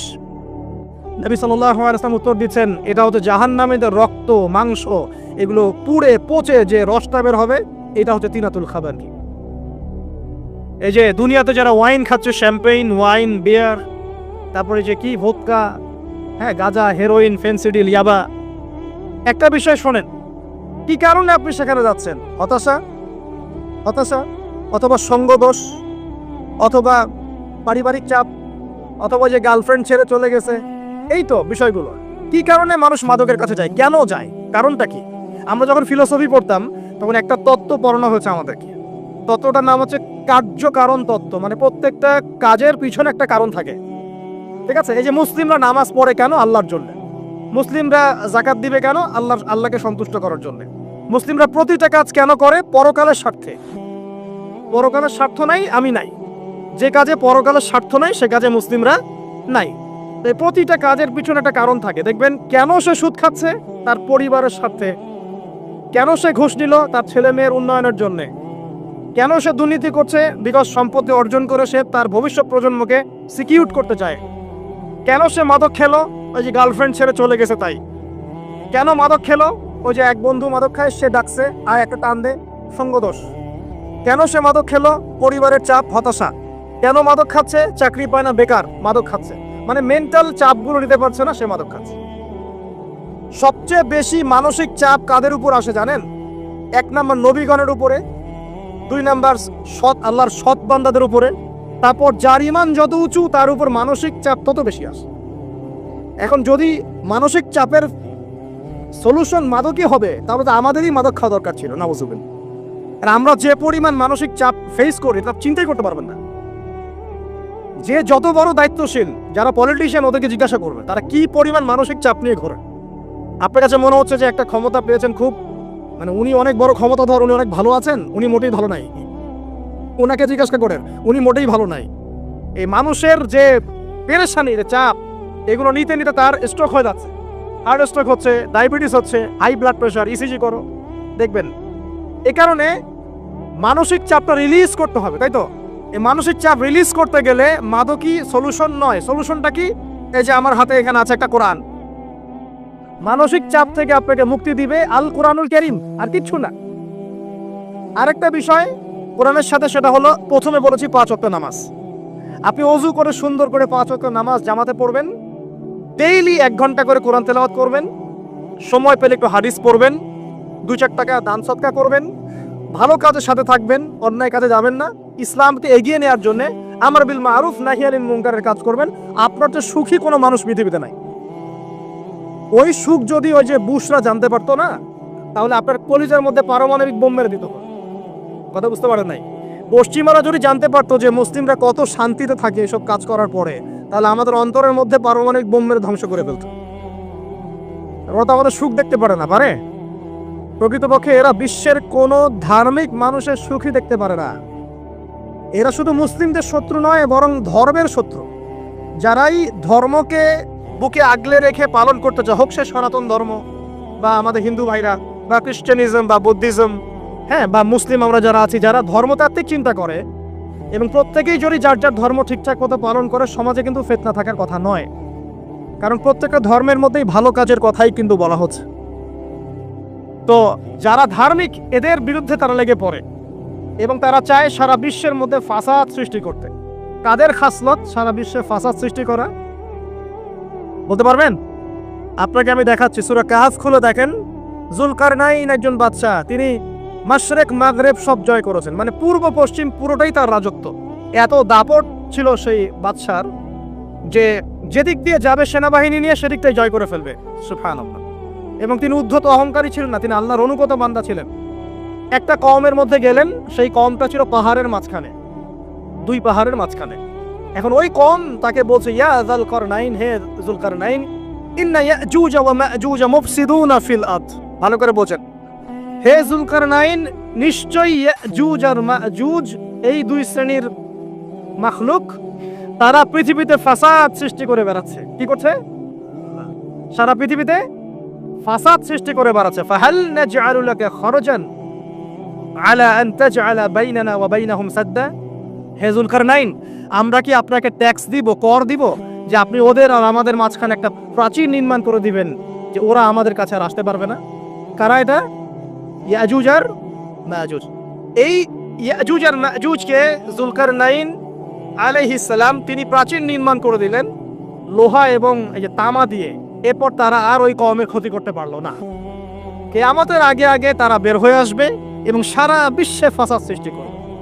এখনো তারা বের হয়ে আসছে, আমি সেটা বলছি না, কিন্তু এখন পুরো বৈশ্বিক প্রেক্ষাপটে যারা বিশ্বে ফাসাদ সৃষ্টি করে বেড়াচ্ছে, এদের মধ্যে এই ইয়াজুজ মাজুজের খাসলত আছে, চরিত্র আছে। দেখবেন ওই দিকে ইউক্রেনকে ব্যস্ত রেখেছে রাশিয়ার এগেনস্টে এবং নিউক্লিয়ার যুদ্ধ বাঁধানোর পায়তারা করছে। এটা অলমোস্ট আমাদের ঘরের কোনায় চলে এসেছে। নকিং অ্যাট দ্য ডোর বলে একটা কথা আছে ইংরেজিতে, একদম ঘরের কোনায়। যে কোনো মুহূর্তে দেখবেন ওয়ার্ল্ডে একটা ম্যাসাকার সৃষ্টি হয়ে গেছে আর কি।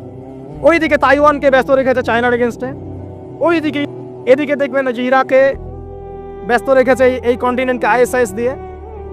ঠিক আছে, বাংলাদেশকেও ব্যস্ত রাখার চেষ্টা করছে মায়ানমারকে দিয়ে, দেখছেন না? তো পুরো বিশ্ব জুড়ে এদের এজেন্ডা হচ্ছে সারা বিশ্বে আমরা ফাসাদ সৃষ্টি করে মানব জাতিকে কমিয়ে ফেলবো, মুসলিমদেরকে ধ্বংস করব, মুসলিম যুবকদেরকে পর্ন দেখাবো, ওদেরকে মাদক খাওয়াবো, ওদের মধ্যে জেনা, অশ্লীলতা, পরকীয়া ছড়িয়ে দিব, হ্যাঁ, এবং মহামারী ছড়িয়ে দিব, দিয়ে মুসলিম জনসমষ্টিকে কমিয়ে নিয়ে আপোষে কোন্দলে লাগিয়ে দিয়ে আস্তে আস্তে আমরা বিশ্বে শাসন করতে হবে, এদেরকে ডমিনেট করে দিই। এবং এই এজেন্ডা বাস্তবায়নের দিকে তারা এগিয়ে যাচ্ছে সুকৌশলে। আর আমরা কি করছি ভাই? আমরা শুধু কাজ যতটুকু না করছি তার চেয়ে বেশি আমরা আইওয়াসা শোডাউন করছি। দেখেন, বেশিরভাগ মানুষ আমাদের নামাজের খবর নাই, বেশিরভাগ মানুষ তাজকিয়া আত্মশুদ্ধির খবর নাই, ভালো আলেমের কাছে এসে পড়ে থাকবে কোনো খবর নাই, কোরআন পড়া শিখবে এসবের খবর নাই। যেগুলো করলে কোনো সমস্যা হয় না বা অল্প পরিশ্রমে করা যায়, ওই যে ঘরের মধ্যে শুয়ে শুয়ে ফেসবুকে 2 লাইন লেখা যায়, খুব সহজ, লিখলেন আবার শুয়ে গেলেন, কোনো সমস্যা নাই। কোনো কনস্ট্রাকটিভ সুদূর প্রসারী কাজ আমাদের হচ্ছে না, যেটা হচ্ছে এটা প্রয়োজনের তুলনায় নিতান্তই নগণ্য।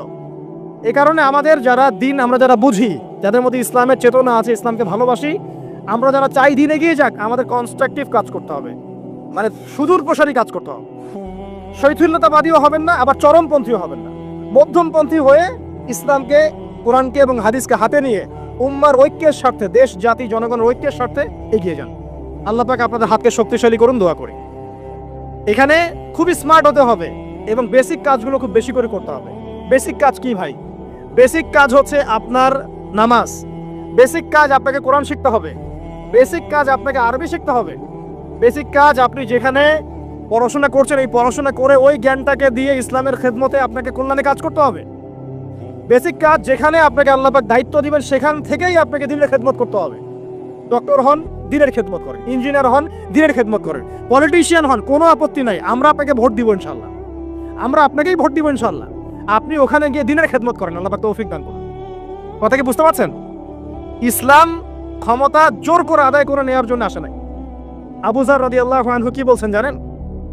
আবু যার রাদিয়াল্লাহু আনহুকে নবী সাল্লাল্লাহু আলাইহি ওয়াসাল্লাম বলছেন, আবু যার, তুমি দায়িত্ব চেয়ে নিও না, কারণ যদি তুমি দায়িত্ব চেয়ে নাও তখন আল্লাহর পক্ষ থেকে তোমাকে সাহায্য করা হবে না, আর যদি মানুষ তোমাকে দায়িত্ব দেয় আল্লাহ তোমাকে সাহায্য করবে ইনশাআল্লাহ।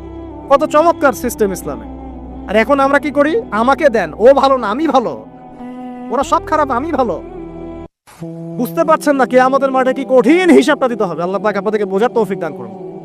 এগুলো কল্যাণকর নয়, আপনার জন্য অকল্যাণ হতে পারে। তবে হ্যাঁ, যদি আপনার মধ্যে ঈমান থাকে, আপনার মধ্যে যোগ্যতা থাকে, অবশ্যই আপনি দায়িত্ব চেয়ে নেবেন এবং ইনশাআল্লাহ তখন আমরা আপনাকে দায়িত্ব দিব, আমরা আপনাকে ভোট দিব, আপনি জনগণের শাসন কার্য পরিচালনা করবেন, আল্লাহ আপনার হাতকে শক্তিশালী করবেন ইনশাআল্লাহ। আল্লাহ পাক আমাদের নিচু থেকে উঁচু মহলের সবাইকে হেদায়েত দান করুন, দোয়া করি আমি। ইসলাম কারো শত্রু নয়। মুসলিমের রক্ত ঝরানোর জন্য, কল্লা কাটার জন্য আমরা কিন্তু পৃথিবীতে আসি নাই। আমরা আমাদের আসল শত্রুদেরকে চিনতে ভুল করেছি, এই কারণে আমরা আপোষে হানাহানি কাটাকাটির মধ্যে লিপ্ত আছি। এই যে সামনে যে কি হবে আল্লাহ ভালো জানেন। দেখবেন কত মানুষ যে মুসলিম মারামারি করে মারা যাবে, আল্লাহ ভালো জানেন। এগুলো কাম্য নয়। আল্লাহ পাক আমাদেরকে বোঝার তৌফিক দান করুন। দেখুন ভাই, এই যুগের কথা বলতে গিয়ে এখানে আসলাম। ওই যে জুলকারনাইন যে ইয়াজুজ মাজুজের কথা বললো, এখনকার বিশ্ব যারা পরিচালনা করে দেখবেন তাদের মধ্যে ওই ফাসাদ সৃষ্টি করার এই খাসলতটা থেকেই গেছে। সারা বিশ্বে এরা ফাসাদ সৃষ্টি করছে। আমি কিন্তু বলিনি এরাই ইয়াজুজ মাজুজ, কথাকে আবার অন্যদিকে নিয়ে যায় না, আমি কিন্তু এই কথা বলি নাই। আমি বলছি তাদের মধ্যে এই চরিত্র দেখা যায়। এই যুগ সেই যুগ যখন আপনি মাদককে হালাল করে নিচ্ছেন, রিবাকে হালাল করে নিচ্ছেন, বেহায়াপনাকে হালাল করে নিচ্ছেন, কাপড় খোলাকে হালাল করে নিচ্ছেন।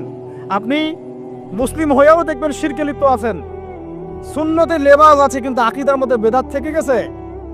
আপনি মুসলিম হয়ে হালাল হারাম রিজিকে পরোয়া করছেন না, দিনের বেসিক জিনিসগুলো শিখছেন না। আল্লাহ পাক এই যুগের ফিতনাগুলো থেকে আমাদের মুসলিমদেরকে হেফাজত করুন, আমিন।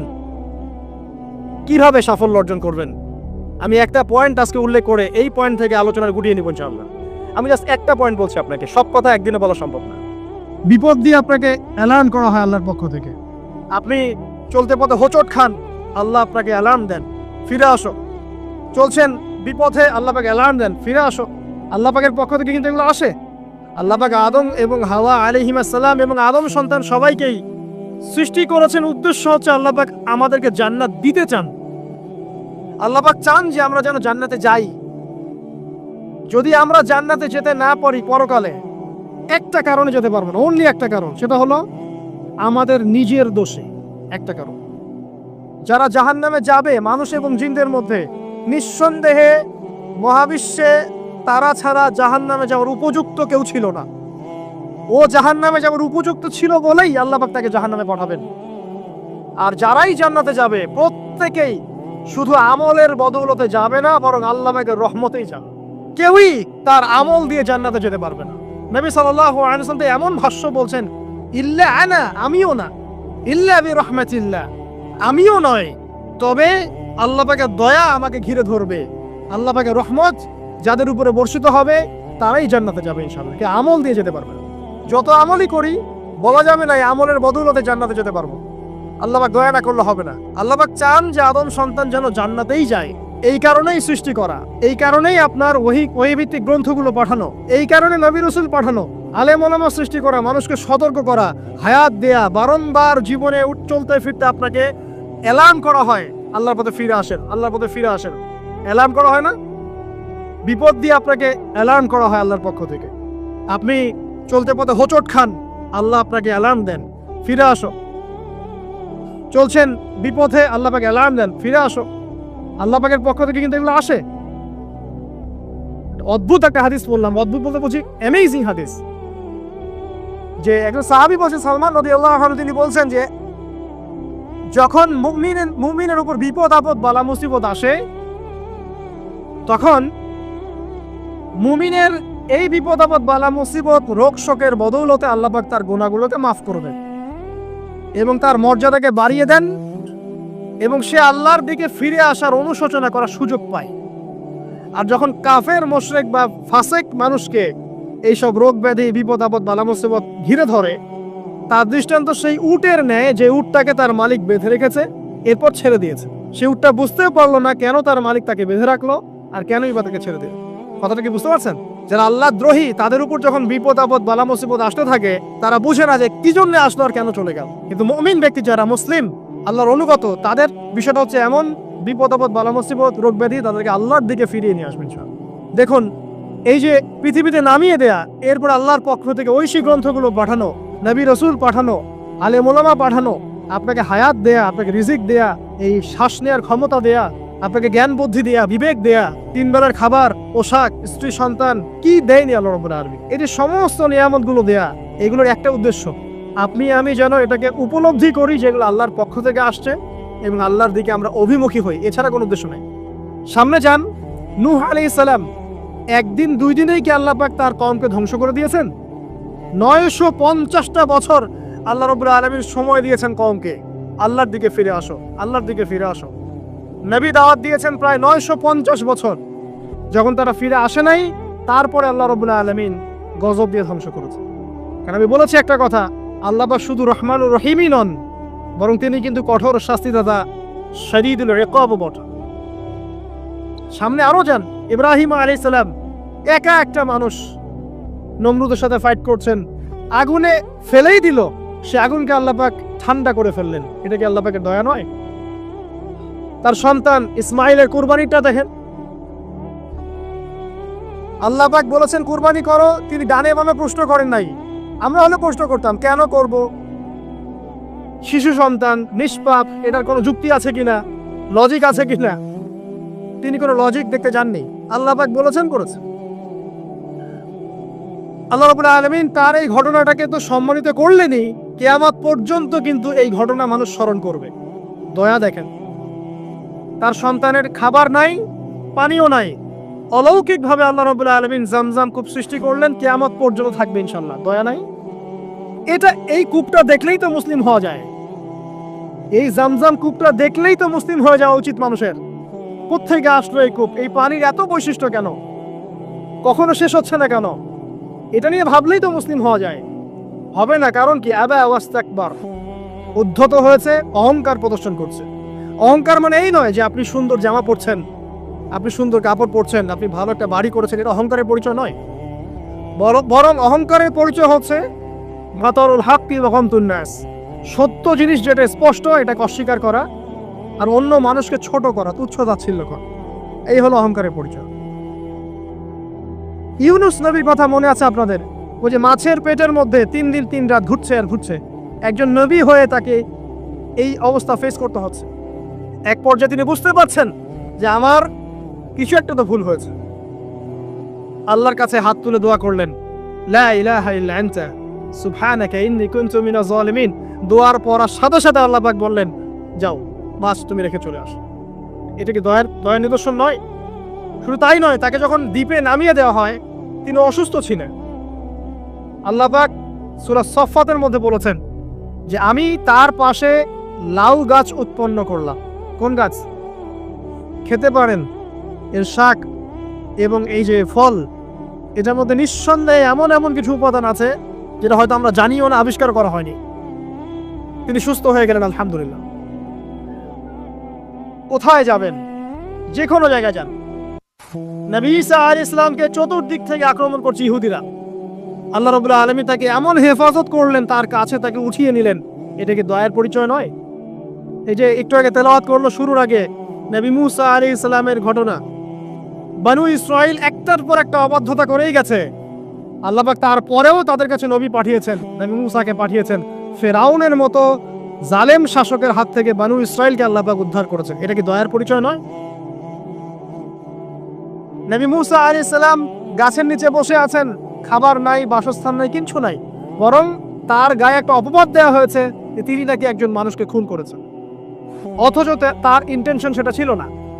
তিনি একটা ঘুষি দিয়েছেন লড়াই থামানোর জন্য, ওই এক ঘুষিতেই সেই ব্যক্তি ডেড।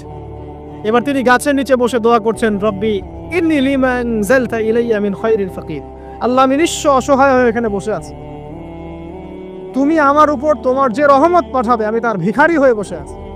দোয়া করার সাথে সাথেই শুআয়ব আলাইহিস সালামের মেয়ে হেঁটে হেঁটে চলে আসলেন। তিনি স্ত্রী পেলেন, তিনি শ্বশুর পেলেন, একজন নবী পরিবার পেলেন, বাসস্থান পেলেন, চাকরি পর্যন্ত পেলেন। 8 বছর তিনি রাখালি করেছেন শুআয়ব আলাইহিস সালামের ফার্মের মধ্যে। দয়া মুহূর্তেই চলে আসবে, শুধু আল্লাহর দিকে অভিমুখী হলেই হয়, এগুলো দয়া। ইলমের উপরে কিচ্ছু নাই। এই ইলমটা আল্লাহ পাক কাকে শিক্ষা দিয়েছেন? আদম আলাইহিস সালামকে।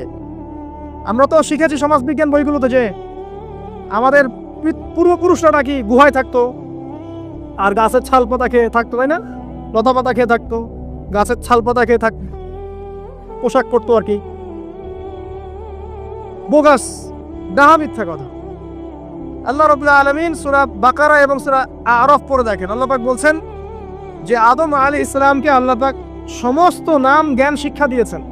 মহাবিশ্বের যে প্রয়োজনীয় জ্ঞানগুলো আছে সেগুলো আল্লাহ পাক আদমকে শিখিয়েছেন আলাইহিস সালাম। ওয়াল্লামা আদামাল আসমাআ কুল্লাহা, আল্লাহ পাক আদমকে সমস্ত নাম শিক্ষা দিয়েছেন। আমাদের পিতা মাতারা মূর্খ ছিলেন না, তারা সৃষ্টি থেকেই জ্ঞানী ছিলেন। আদম আলাইহিস সালামের পারমাণবিক বোম বানানোর কোনো প্রয়োজন ছিল না, ছিল? বানান নাই। আপনার মধ্যে এই জ্ঞানটা আসছে কিভাবে? বাই ডিএনএ আপনি জ্ঞান পাচ্ছেন, কারণ আমরা আদম সন্তান। অনেক জ্ঞান আমাদের ভিতরেই আছে, এগুলো চর্চার মধ্য দিয়ে, গবেষণার মধ্য দিয়ে প্রস্ফুটিত হয় মাত্র। জ্ঞান ভিতরে আছে আমাদের, আমাদের পিতাকে জ্ঞানী করে পাঠানো হয়েছে। এই জ্ঞান শিক্ষা দেওয়াটা হচ্ছে আল্লাহ পাকের সবচেয়ে বড় দয়াগুলোর মধ্যে একটা, রহম করেছে। শুধু তাই নয়, আদম আলাইহিস সালামকে এমন জ্ঞান শিক্ষা দিয়েছেন যে জ্ঞান ফেরেশতারা পর্যন্ত জানতো না। এটা কি দয়া নয়? এটা কি আদম সন্তানের প্রতি ভালোবাসা নয়? তারপরে সেজদা করিয়েছেন। মহাবিশ্বে অন্য কাউকে কি সেজদা করানো হয়েছে? কোরআনে কি এমন কোনো দলিল আছে যে আদম আলাইহিস সালাম ছাড়া অন্য কাউকে সব ফেরেশতারা সেজদা করেছেন? আছে? তাহলে এই যে সম্মান দেয় আল্লাহর পক্ষ থেকে, সম্মান কিসের ভিত্তিতে? সম্মান শারীরিক ক্ষমতার ভিত্তিতে? সম্মানটা কি কারণে? জ্ঞানের কারণে, ইলমের কারণে, জ্ঞানের কারণে সম্মান। এই সম্মান দেওয়াটা কি আল্লাহ পাকের রহমত এবং দয়া নিদর্শন নয়? অতএব সম্মান পেতে হলে, আল্লাহর রহমত পেতে হলে সেই জ্ঞানের চর্চায় আবার ফিরে আসতে হবে। আপনি যদি আজও সেই ওহির জ্ঞানের চর্চা করেন, আল্লাহ পাক এই পৃথিবীবাসীর বুকের মধ্যে আপনার জন্য সম্মান পয়দা করে দিবেন ইনশাআল্লাহ, দেখে দিন। ওই সেই জ্ঞানে যদি আপনি এখনো চর্চা করেন, আজও আপনি সম্মানিত হবেন ইনশাআল্লাহ।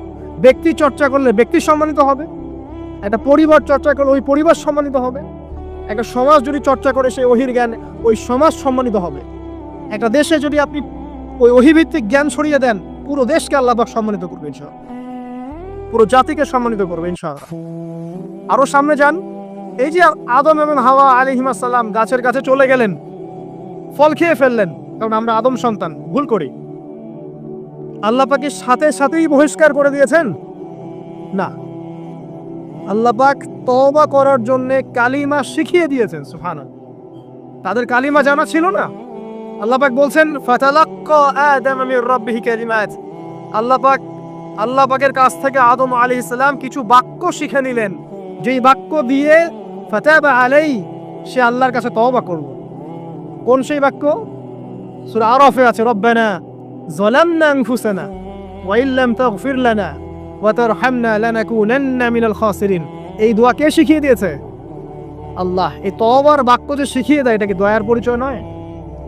আমরা আল্লাহর কাছে ফিরে যাব, তওবা করব, ইস্তেগফার করব, এই জ্ঞানটা শিখিয়ে দেয়া কি আল্লাহ পাকের দয়ার পরিচয় নয়?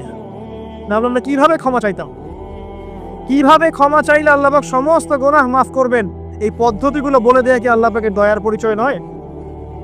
তারপর সামনে যান, পৃথিবীতে নামিয়ে দিয়ে আল্লাহ পাক ক্ষান্ত হয়ে যাননি। আল্লাহ রাব্বুল আলামিন আসমান থেকে হেদায়েতের গ্রন্থ পাঠিয়েছেন, বলেছেন এই গ্রন্থের মধ্যে যা আছে মেনে চললে তোমরা আবার জান্নাতে ফিরে আসবে ইনশাআল্লাহ। আল্লাহ রাব্বুল আলামিন আমাদের সবার কলবগুলোকে পরিচ্ছন্ন করুন। আল্লাহ পাক আমাদের সবাইকে শিরকের পথ থেকে বাঁচিয়ে রাখুন, হৃদয় কঠিন হওয়া থেকে বাঁচিয়ে রাখুন। আল্লাহ পাক আমাদেরকে বেশি থেকে বেশি কোরআন তেলাওয়াত করার তৌফিক দান করুন, দ্বীনি জ্ঞান চর্চা করার তৌফিক দান করুন। আল্লাহ পাক আমাদের সবাইকে হারাম রিজিক, জেনা, সুদ, ঘুষ থেকে বাঁচিয়ে রাখুন। আল্লাহ পাক আমাদেরকে পরকালীন চেতনায় এই দুনিয়ার জীবন কাটানোর তৌফিক ইনায়াত করুন, আমিন। আমরা আজকে এই যে পাখিদের মতো অন্তর নিয়ে কথা বললাম, আমরা যদি এই আমলগুলোর মধ্য দিয়ে অন্তরটাকে পবিত্র করতে পারি, ইনশাআল্লাহ ওই শহীদদের যে নরম পাখির অন্তর, সেটা আমরা লাভ করতে পারবো ইনশাআল্লাহ। এবং আরশের নিচে আল্লাহ রাব্বুল আলামিন আমাদেরকে ছায়া দিবেন ইনশাআল্লাহ তাআলা। আল্লাহ পাক আমাদের সবাইকে পাখি থেকে শিক্ষা নেওয়ার তৌফিক দান করুন।